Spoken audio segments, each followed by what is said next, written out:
Graça abundante ao principal dos pecadores, por John Bunyan. Capítulo 8. O triunfo da graça.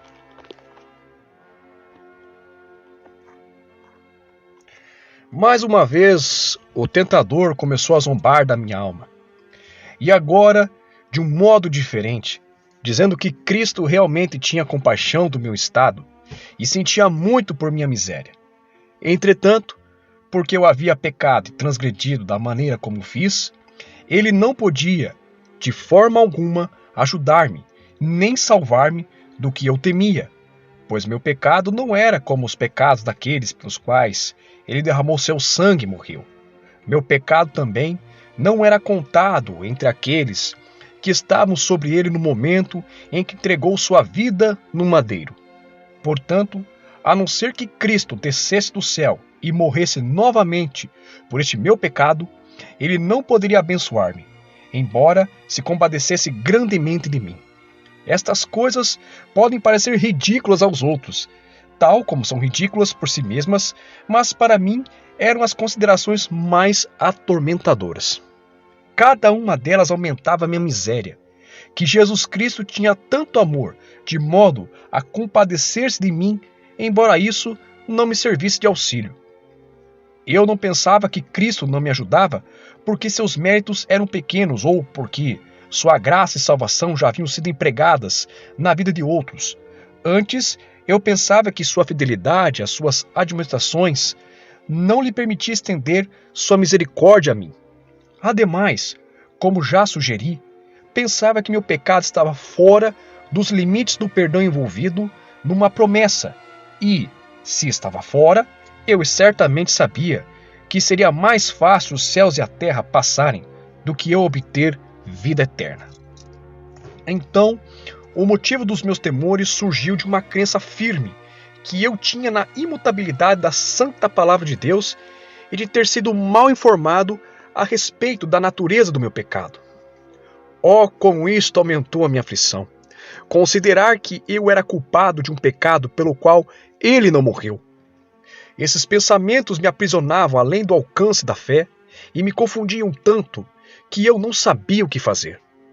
Mas pensei, se ele viesse à terra novamente, se a obra de redenção estivesse ainda a ser realizada por Cristo, como eu oraria e suplicaria para que este pecado fosse contado entre aqueles pelos quais ele morreria. Mas este versículo me abatia. Havendo Cristo ressuscitado dentre os mortos, já não morre. A morte já não tem domínio sobre ele. Romanos capítulo 6, versículo 9. Assim, pelos estranhos e incomuns ataques do tentador, minha alma era como uma embarcação quebrada, dirigida pelos ventos e algumas vezes lançada impetuosamente no desespero. Às vezes, na aliança das obras e outras vezes a desejar que a nova aliança e suas condições pudessem, até onde me interessava, ser mudadas e feitas de outro modo. No entanto, em tudo isso, eu era como aqueles que se lançam contra as pedras, quebrado, dividido e espalhado.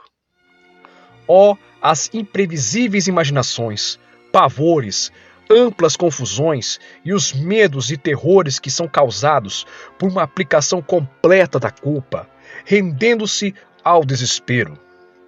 Este é o homem que habita entre as sepulturas, com os mortos, que está sempre clamando e se cortando com pedras. Mas eu digo, tudo isso é inútil. O desespero não o confortará.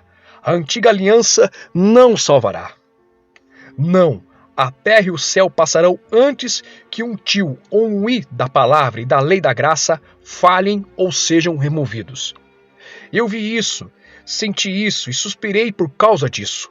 E isso me trouxe esta vantagem, uma confirmação adicional sobre a certeza do caminho da salvação e sobre o fato de que as Escrituras são a palavra de Deus. Não posso expressar o que vi e senti a respeito da constância de Jesus Cristo, a rocha da salvação. O que havia sido feito não poderia ser desfeito, aumentando ou alterado. Percebi que o pecado pode lançar a alma para longe de Cristo, especialmente o pecado imperdoável. Mas ai daquele que for afastado assim, pois a palavra o excluirá. Deste modo, eu estava sempre afundando, não obstante o que eu pensasse ou fizesse. Então, um dia, eu caminhei até uma cidade vizinha, sentei-me sobre um banco na rua e caí em profunda reflexão a respeito da terrível condição a que meu pecado me havia trazido. Após muita contemplação, ergui a cabeça e senti como se o sol que brilha nos céus desse de má vontade a sua luz e como se as próprias pedras na rua e as telhas das casas se desviassem de mim. Pensava que eles estavam todos unidos para banir-me do mundo.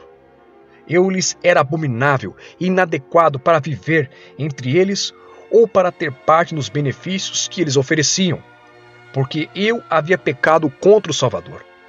Ah, quão feliz era cada coisa criada em comparação a mim! Todas elas permaneciam firmes e mantinham sua posição e função neste mundo, mas eu estava perdido. Então, com a amargura de minha alma, disse a mim mesmo com um suspiro doloroso: como pode Deus confortar tal miserável? Acabara de dizer isso quando as seguintes palavras voltaram a mim. Como um eco responde a uma voz: este pecado não é para a morte. Nesse momento, senti como se tivesse sido erguido da sepultura e clamei novamente: Senhor, como podes achar palavras como estas? Pois estava cheio de admiração diante da conveniência e da resposta inesperada que aquela afirmação continha. A conveniência da palavra, a exatidão do seu tempo, o poder, o deleite, a luz e a glória que vieram com ela, eram coisas maravilhosas para eu descobrir. Encontrava-me num período em que tinha certeza a respeito do que antes me fizera duvidar tanto. Meus temores antigos eram que meu pecado fosse imperdoável e que, portanto, eu não tivesse direito de orar, de arrepender-me, etc., ou que, mesmo orando e arrependendo-me, não conseguisse proveito algum. Mas agora eu pensava: se este pecado não é para a morte, então é perdoável. Por causa disso, fui encorajado a vir a Deus por meio de Cristo para obter misericórdia, a considerar a promessa de perdão como aquela que permanece de braços abertos para receber tanto a mim quanto a outros. Isto, portanto, acalmou a minha alma. Ou seja, pensar que meu pecado era perdoável e que não era pecado para a morte. Somente aqueles que sabem, por experiência própria, o que era meu transtorno, podem dizer que alívio veio à minha alma por meio deste raciocínio. Este alívio era a libertação dos meus antigos laços e um abrigo das antigas tempestades. Agora eu parecia estar sobre a mesma base que outros pecadores e parecia ter o mesmo direito à palavra e à oração como qualquer deles. Agora eu tinha esperança de que meu pecado não era imperdoável e de que poderia obter perdão. Mas Satanás usou isso para me fazer desanimar novamente. Ele não conseguiu fazer isso de maneira alguma, nem naquele dia, nem durante a maior parte do dia seguinte, porque a afirmação, este pecado não é para a morte, permaneceu como um amparo para mim. Entretanto, na noite seguinte, senti que essa palavra começava a deixar-me e a retirar de mim o seu amparo.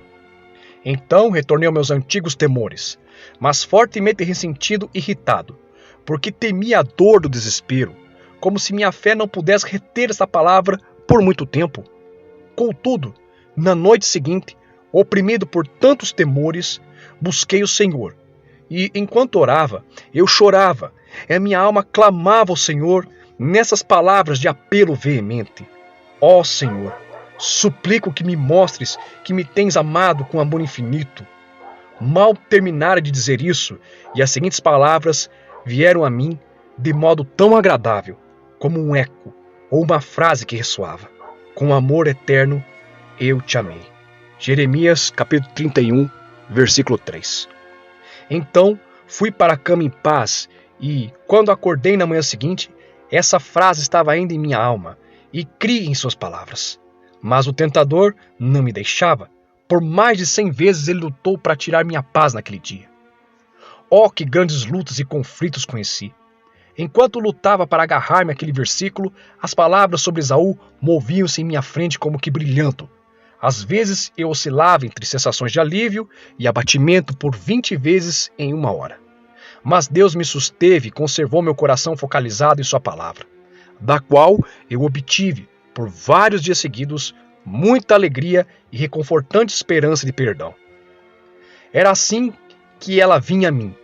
Eu amei você mesmo quando cometeu aquele pecado. Eu amava você antes, ainda o amo e o amarei para sempre.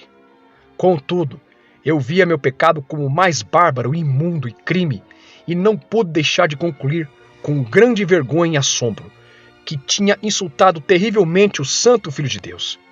Então, senti minha alma compadecer-se dele, amá-lo muito, e, no meu íntimo, o desejei, enquanto percebi que ele ainda era meu amigo e retribuíra com o bem o mal que eu fizera. Sim, o amor e a afeição que ardiam dentro de mim por meu Senhor e Salvador Jesus Cristo encorajavam, naquele momento, um forte e apaixonado desejo de vingança contra mim mesmo devido à maneira como insultei.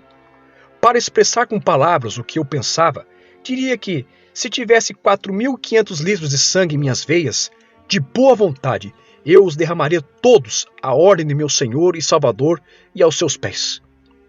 Enquanto contemplava isso, em minha deliberação, considerava como amar o Senhor e como expressar meu amor por Ele, esses versículos vieram a mim. Se observares, Senhor, iniquidades, quem, Senhor, subsistirá? Contigo, porém, está o perdão, para que te temam. Salmo 130, versos 3 e 4. Estas eram boas palavras para mim, especialmente a última parte, que afirma haver perdão com o Senhor, a fim de que ele seja temido, ou seja, conforme entendi na época, a fim de que ele seja amado e reverenciado. Ficou claro para mim que o Deus Todo-Poderoso valoriza tanto o amor de suas criaturas pecadoras que, ao contrário de ficar sem o amor delas, ele prefere perdoar suas transgressões. Mais tarde, o seguinte versículo tornou-se apropriado para mim, e fui revigorado por ele. Para que te lembres e te envergonhes, e nunca mais fale a tua boca soberbamente, por causa do teu opróbrio, quando eu te houver perdoado tudo quanto fizeste, diz o Senhor Deus. Ezequiel, capítulo 16, versículo 63. Assim, isto ficou em minha alma desta vez, de ser libertado para sempre da aflição da minha culpa e dos assombros anteriores, como pensava. Mas, antes que muitas semanas tivessem passado, comecei a ficar novamente desesperado, com receio de que, a despeito de tudo que havia gozado, pudesse ser enganado e destruído no final. Ocorreu-me a forte consideração de que, no fim, eu não encontraria o conforto e a paz que pensava que receberia da palavra da promessa de vida, se não existisse em minha reconfortante experiência uma concordância com as Escrituras.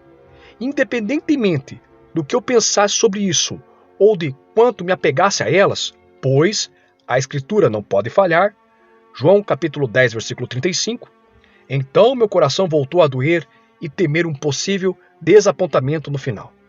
Comecei a examinar com toda seriedade meu conforto anterior e a considerar se alguém que houvesse pecado como eu poderia crer na fidelidade de Deus, conforme afirmado nas palavras por meio das quais havia sido confortado e nas quais me apoiava.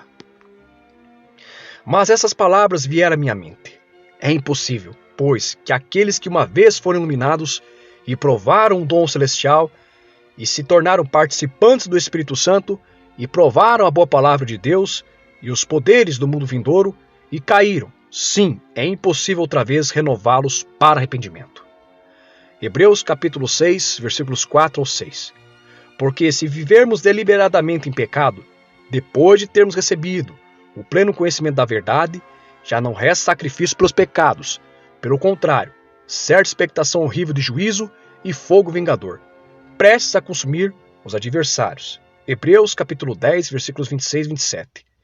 E também, como foi Esaú, o qual, por um repasto, vendeu seu direito de primogenitura, pois sabeis também que, posteriormente, querendo herdar a bênção, foi rejeitado, pois não achou lugar de arrependimento, embora com lágrimas o tivesse buscado. Hebreus capítulo 12, versículos 16 e 17. Nesta altura, a palavra do Evangelho foi arrancada de minha alma, de modo que nem promessa nem encorajamento fossem encontrados na Bíblia para mim. Pelo contrário, essas palavras trabalhavam em meu espírito a fim de afligir-me. Não te alegres, ó Israel, não exultes como os povos. Oséias capítulo 9, versículo 1. De fato, vi que existia motivo de alegria para aqueles que tinham a Jesus, mas quanto a mim, eu havia me excluído por minhas transgressões e não deixei a mim mesmo lugar onde meu pé ou minha mão pudessem firmar-se. Entre todos os amparos e apoios da preciosa palavra da vida. Agora sentia-me verdadeiramente caindo num abismo, como uma casa cujo alicerce é destruído. Nessa condição, assemelhava-me a uma criança que havia caído num poço e que, apesar de poder fazer alguma tentativa de subir e mover-se na água, morreria ao fim, porque não pode achar algo em que se agarrar. Logo que este novo ataque prendeu minha alma, as seguintes palavras da Escritura vieram ao meu coração. Isso será por muitos dias. E de fato, achei que foi assim mesmo, pois não pude livrar-me disso, nem ter paz novamente, até que se passassem quase 2 anos e meio.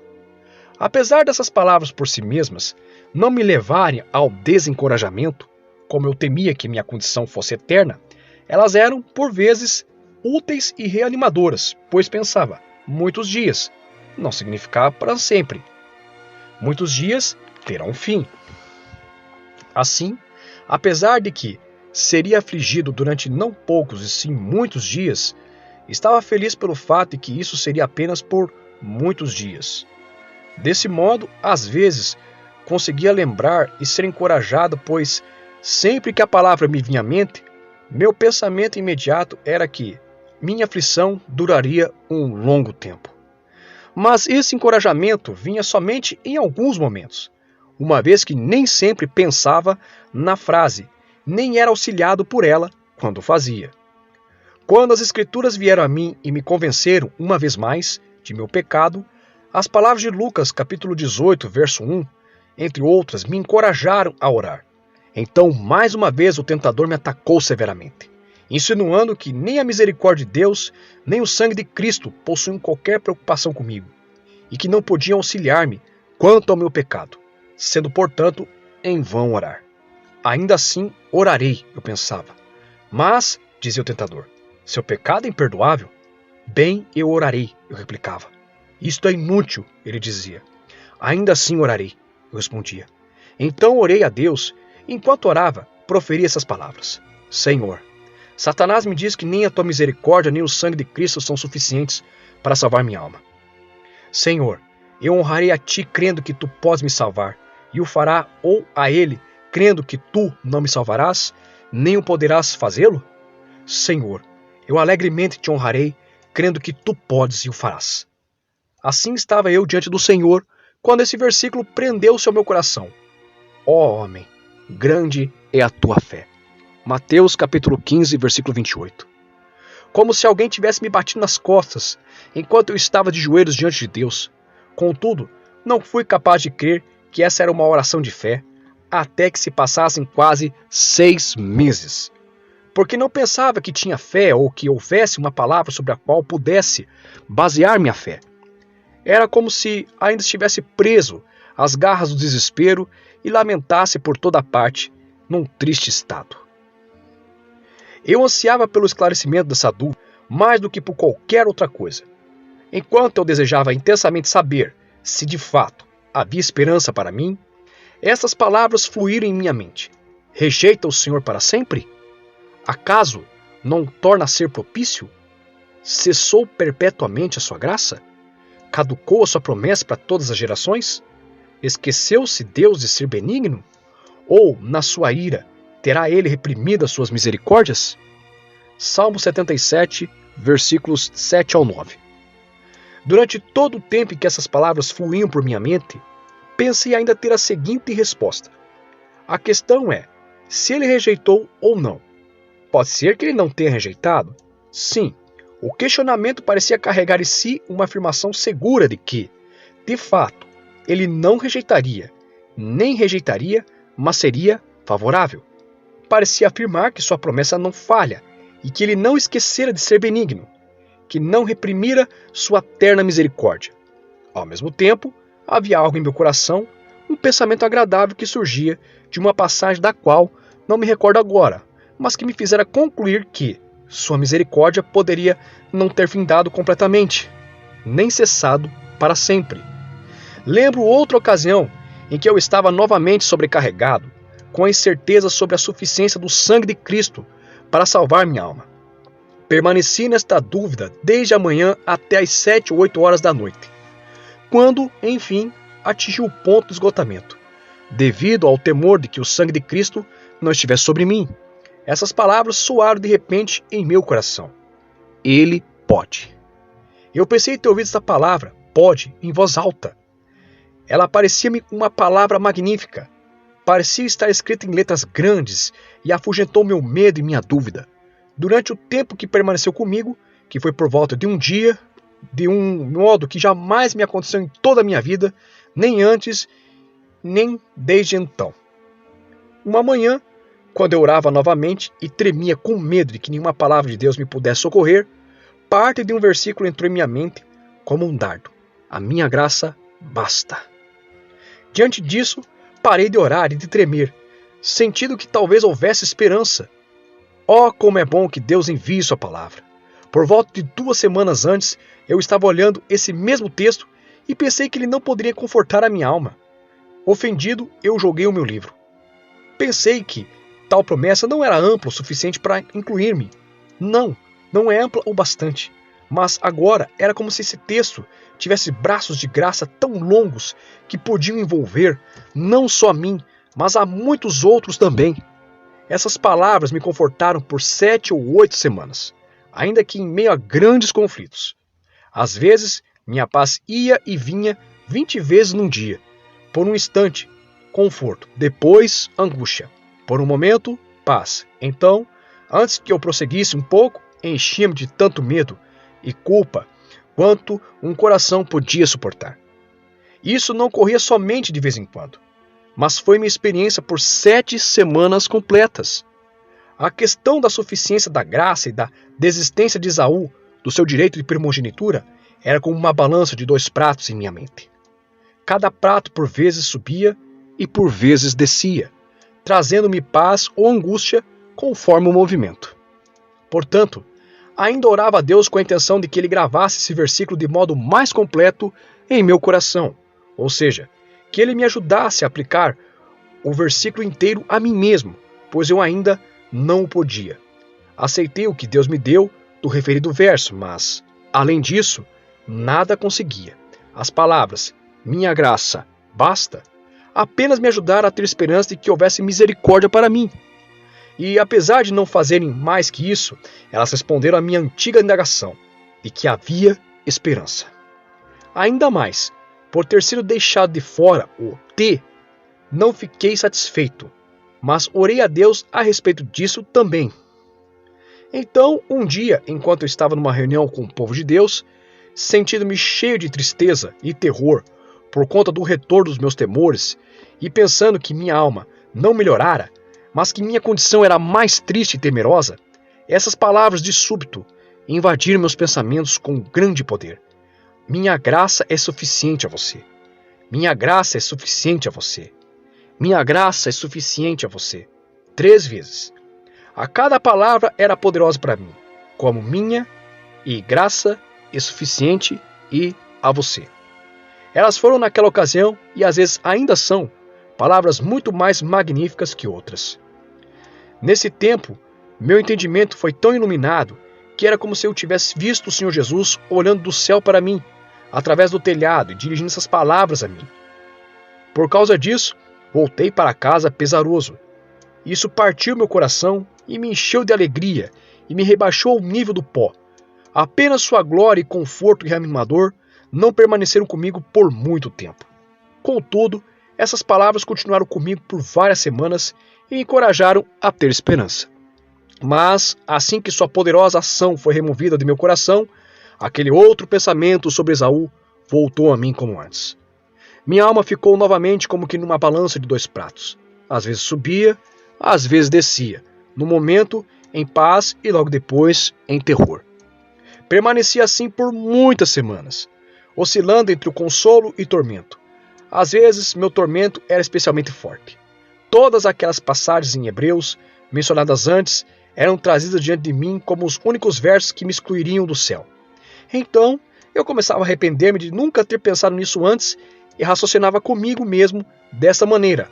Ora, quantas passagens existem contra mim? Apenas 3 ou 4? Não poderia Deus ignorá-las e salvar-me, a despeito delas? Então, por vezes eu pensava, se não fosse por esses 3 ou 4 versículos, como eu poderia ser confortado? E, às vezes, mal podia refrear-me de desejar que estivessem fora da Bíblia. Verifiquei se Pedro, Paulo, João e todos os santos escritores menosprezariam e diriam: todas as nossas palavras são verdadeiras, todas têm o mesmo peso. Não fomos nós que rejeitamos você, mas você mesmo se excluiu. Não há afirmações a quais você deva se apegar, exceto estas e outras semelhantes. É impossível. Hebreus 6:4. Já não resta sacrifício pelos pecados. Hebreus 10:26. Pois melhor lhes fora nunca tivessem conhecido o caminho da justiça, do que após conhecê-lo, volverem para trás, apartando-se do santo mandamento que lhes fora dado. 2 Pedro, capítulo 2, versículo 21. A Escritura não pode falhar. João 10:35. Vi que estes, assim como os anciãos da cidade do refúgio, eram juízos tanto de minha pessoa quanto de minha condição, enquanto permaneci em meu encalço ou vingador de sangue. Eu estremeci as portas da cidade de refúgio e suplicava por livramento. Temeroso e desconfiado, eu receava que eles me deixassem de fora para sempre. Estava assim confuso, sem saber o que fazer ou como obter alguma paz na questão da concordância das Escrituras com a salvação da minha alma. E eu temia os apóstolos, pois sabia que suas palavras eram verdadeiras e permaneceriam para sempre. Lembro-me de certo dia em que estava num tanto instável de espírito. Concluí que essas mudanças eram determinadas pela natureza de muitas das passagens que vinham à minha mente. Se o versículo falava de graça, me acalmava o espírito, mas se fosse aquele versículo sobre Esaú, eu ficava atormentado. Senhor, pensei, se ambos os versículos se encontrarem em meu coração de uma só vez, qual deles será mais forte em mim? Então desejei que os dois viessem a mim ao mesmo tempo. De fato, desejei isso de Deus. Bem, 2 ou 3 dias depois, eles realmente vieram. Os dois adentraram minha mente como um dardo, de uma só vez, agindo e lutando com força por um período. Por fim, o versículo sobre o direito primogenitor de Esaú começou a enfraquecer, a retrair-se, a desaparecer, e o versículo sobre a suficiência da graça prevaleceu com paz e alegria. Enquanto refletia, pensava sobre isso, a seguinte passagem me veio à mente: a misericórdia triunfará sobre o juízo. Tiago, capítulo 2, versículo 13. E isto foi um milagre para mim. Estou verdadeiramente inclinado a pensar que isso veio de Deus, pois a palavra da lei e da ira deve dar lugar à palavra da vida e da graça, porque, apesar de a palavra da condenação ser gloriosa, a palavra da vida e da salvação excede, sobremaneira, em glória, a palavra da condenação.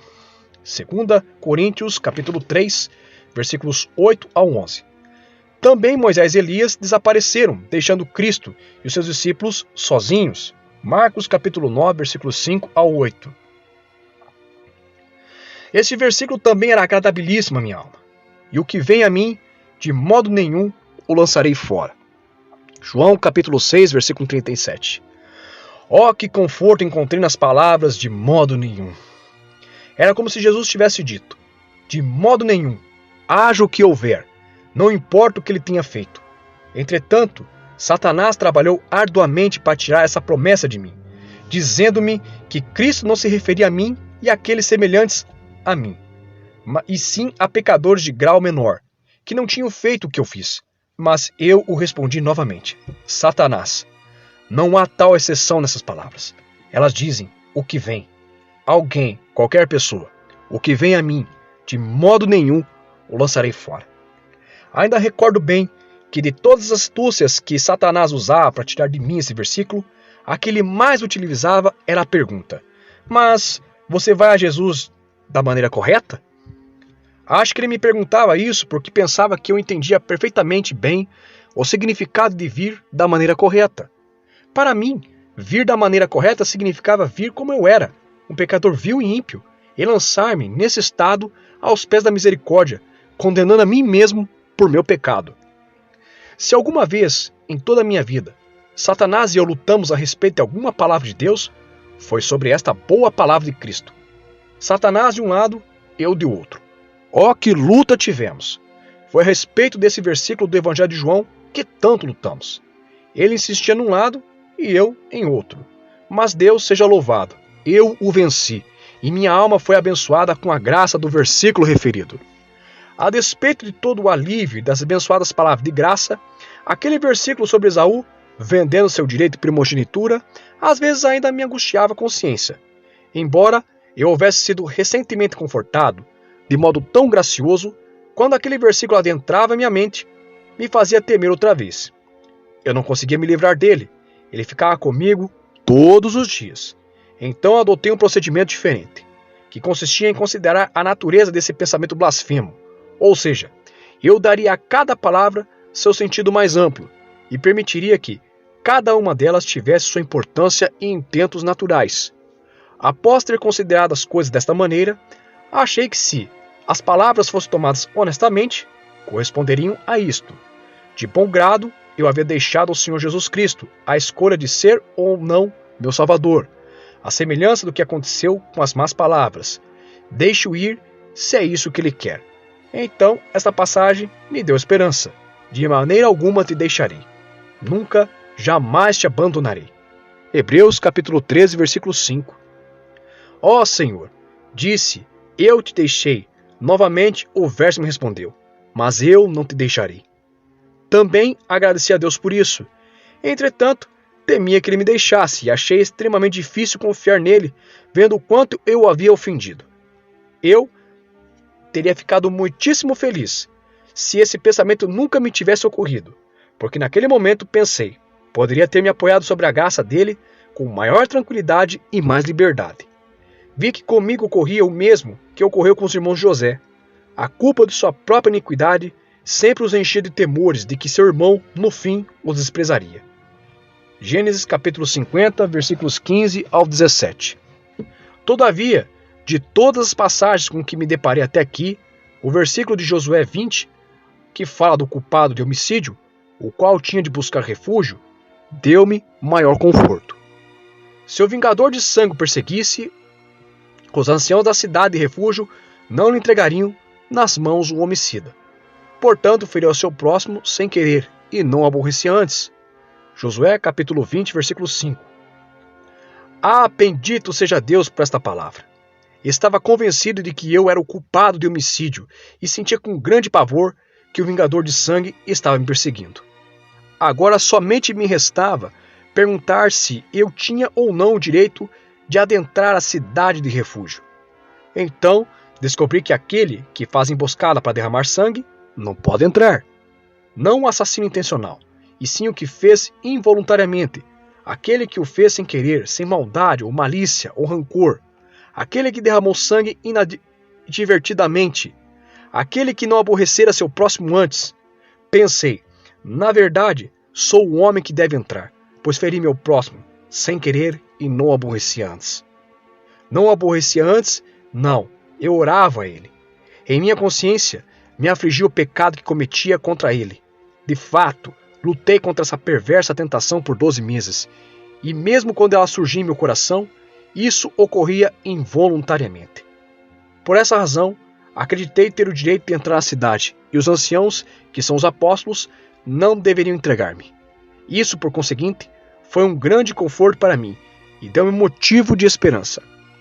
No entanto, sendo bastante crítico e visto que minha aflição me deixara tão abatido, que eu não sabia qual base era suficientemente sólida para me amparar, tinha uma dúvida que minha alma muito desejou ver esclarecida. A dúvida dizia respeito à possibilidade de pessoas que tivessem cometido o pecado imperdoável receberem o menor conforto espiritual de Deus por meio de Cristo. Depois de muito considerar o caso, descobri que a resposta era não. Elas não poderiam, e pelas seguintes razões. Primeiramente, aqueles que cometeram o pecado imperdoável não podem ter parte no sangue de Cristo, e, estando excluídos dessa participação, eles não possuem a mínima esperança nem o conforto espiritual, pois no caso deles, já não resta sacrifício pelos pecados. Hebreus capítulo 10, versículo 26. Em segundo lugar, eles não possuem o conforto de Deus porque lhes é negada a participação na promessa da vida eterna. Não lhes será isso perdoado, nem neste mundo, nem no porvir. Mateus capítulo 12, versículo 32. Em terceiro, o Filho de Deus os exclui também da participação em sua abençoada intercessão, envergonhando-se deles para sempre, tanto diante de seu Pai, como dos santos anjos nos céus. Marcos capítulo 8, versículo 38. Quando considerei essa questão com bastante cautela, e não pude deixar de concluir que o Senhor me confortara, depois de um pecado perverso como o meu, pensei que poderia me arriscar a abordar os terríveis e impressionantes versículos que me apavoraram tanto durante todo aquele tempo. E, de fato, antes que eu ousasse lançar os olhos sobre eles, tive muitas dificuldades em parar de desejar, mas 100 vezes que eles estivessem fora da Bíblia, por pensar que me destruiriam. Mas nessa altura comecei a tomar certa medida de coragem para aproximar-me deles, lê-los, meditar neles e ponderar seu significado e propósito. Quando comecei a fazer isso, parecia-me que a aparência deles havia mudado, uma vez que deixaram de ser o aspecto severo que tinham antes aos meus olhos. Primeiro, verifiquei Hebreus 6 e tremi ante o medo de que essa passagem me deixasse estarrecido.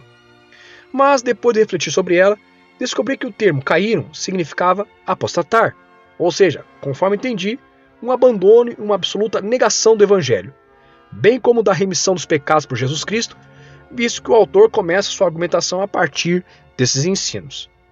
Segundo, descobri que a apostasia acontece abertamente, à vista do mundo, e expõe Cristo à ignomínia. Terceiro, descobri que as pessoas às quais o texto se refere haviam sido deixadas por Deus em permanente cegueira, dureza e impenitência. É impossível outra vez renová-los para arrependimento. A partir de todas essas considerações, concluí para eterno louvor de Deus que meu pecado não era o pecado referido nesse texto. Primeiro, confessei que havia caído, mas não apostatado. Isto é, da profissão de fé em Jesus para a vida eterna. Segundo, confessei que, devido ao meu pecado, havia exposto Jesus Cristo à vergonha, mas não à ignomínia pública. Não o neguei diante dos homens, nem o tratei como se ele não tivesse valor ou importância perante o mundo. Terceiro, não achei que Deus me havia lançado fora ou me impedido de ir a ele, embora de fato tivesse achado difícil essa aproximação. Em dor e arrependimento, bendito seja Deus por sua graça insondável. Depois considerei as palavras de Hebreus 10 e descobri, primeiro, que o pecado voluntário mencionado ali não é todo pecado voluntário, e sim aquele que rejeita Cristo e também os seus mandamentos. Segundo, que o juízo deste pecado deve ser feito abertamente, mediante 2 ou 3 testemunhas, a fim de cumprir as exigências da lei. Hebreus capítulo 10, versículo 28.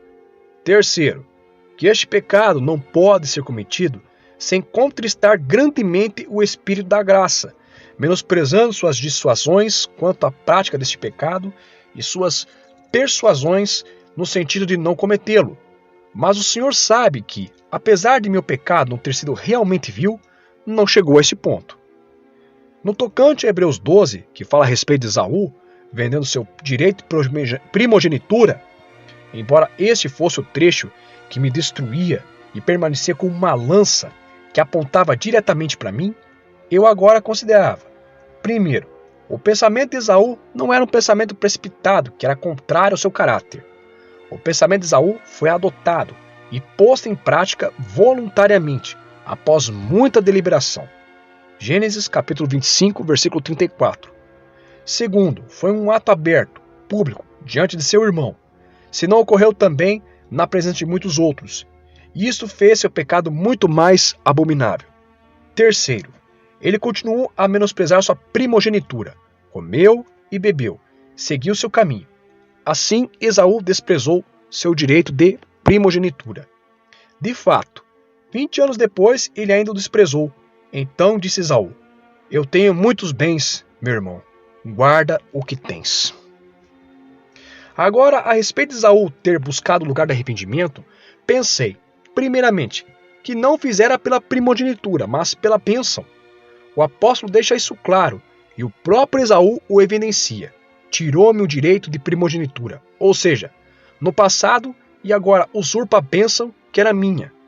Em segundo lugar, tendo chegado a essa conclusão, voltei ao texto para ver qual seria o pensamento de Deus a respeito do pecado de Esaú, do ponto de vista do Novo Testamento.